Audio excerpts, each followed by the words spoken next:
पश्चिम Asia में एक बार फिर युद्ध के बादल गहराने लगे हैं। शांति वार्ता की मेज सजने से पहले ही समंदर में अमेरिका और ईरान के बीच बारूदी खेल शुरू हो गया है। अमेरिका ने ईरान के एक विशाल जहाज को बीच समंदर में गोलियां दागकर अपने कब्जे में ले लिया है, तो उधर पलटवार करते हुए ईरान ने भी दुनिया की सबसे अहम जलमार्ग हॉर्मुज स्ट्रेट यानी कि स्ट्रेट ऑफ हॉर्मुज को पूरी तरह ब्लॉक कर दिया है। क्या दोनों देशों के बीच फिर से मिसाइलें बरसने वाली हैं और पश्चिम एशिया में स्थिति और गंभीर होने वाली है? आज की इस वीडियो में हम इसी पर चर्चा करेंगे। नमस्कार, रैपिड 24 में आपका स्वागत है। मैं हूं शुभम पाठक। आज हम बात कर रहे हैं अमेरिका और ईरान के बीच चल रहे उस महासंग्राम की जो कागजों पर तो शांत दिख रहा है, लेकिन समंदर में असल आग उगल रहा है।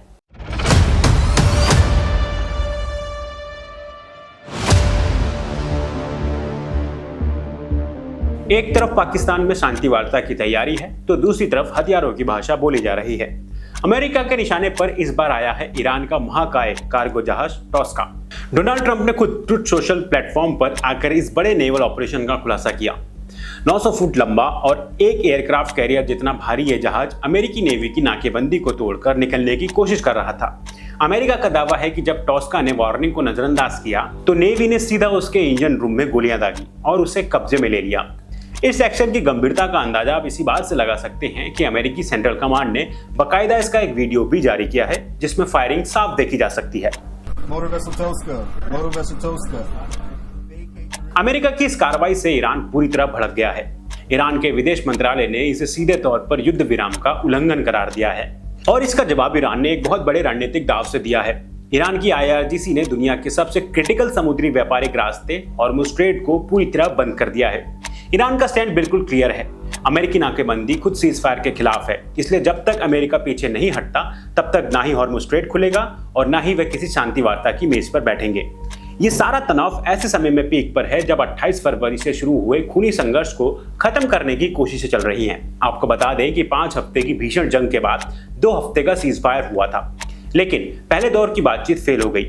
अब दूसरे राउंड के लिए व्हाइट हाउस ने अमेरिकी उपराष्ट्रपति JD वेंस को एक डेलीगेशन के साथ इस्लामाबाद यानी पाकिस्तान भेजने की तैयारी कर ली है, लेकिन पेच ये है कि ईरान ने अब तक इस मीटिंग में आने की कोई हामी नहीं भरी है। ईरान की सरकारी न्यूज एजेंसी IRNA ने साफ लिखा है कि अमेरिका की लगातार धमकियां और हद से ज्यादा मांगे इस बातचीत को पटरी से उतार रही हैं। ईरान के परमाणु कार्यक्रम और हॉर्मुज स्ट्रेट के कंट्रोल को लेकर दोनों देशों में जो बहस है, उस पर ट्रंप किसी भी कीमत पर झुकने को तैयार नहीं है। ट्रंप ने साफ कर दिया है कि हॉर्मुज स्ट्रेट बंद करके ईरान अमेरिका को ब्लैकमेल नहीं कर सकता।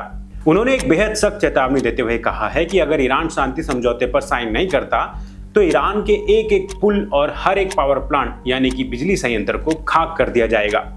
ट्रंप ने यहां तक लिखा है, अगर वो समझौता नहीं करते तो जो करना चाहिए वो सब करना मेरे लिए सम्मान की बात होगी। तनाव सिर्फ बयानों तक सीमित नहीं है। ट्रंप ने दावा किया है कि ईरान ने सीजफायर तोड़ते हुए हॉर्मुज स्ट्रेट में ब्रिटिश और फ्रांसीसी जहाजों पर हमले किए हैं। हालांकि इन दावों में विरोधाभास है।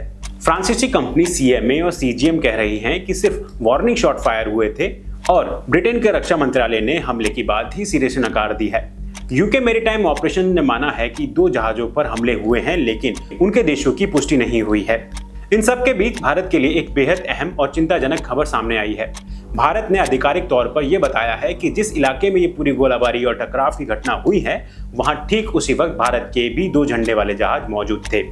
हालात बेहद नाजुक हैं। क्या इस्लामाबाद में होने वाली बातचीत इस तनाव को रोक पाएगी या खाड़ी एक बार फिर बड़े युद्ध की तरफ धकेली जा रही है? आपके इस पर क्या विचार हैं? अपने विचार कमेंट सेक्शन में जरूर रखें और हमारे चैनल को सब्सक्राइब करना ना भूलें। मिलते हैं अगली वीडियो में। जय हिंद।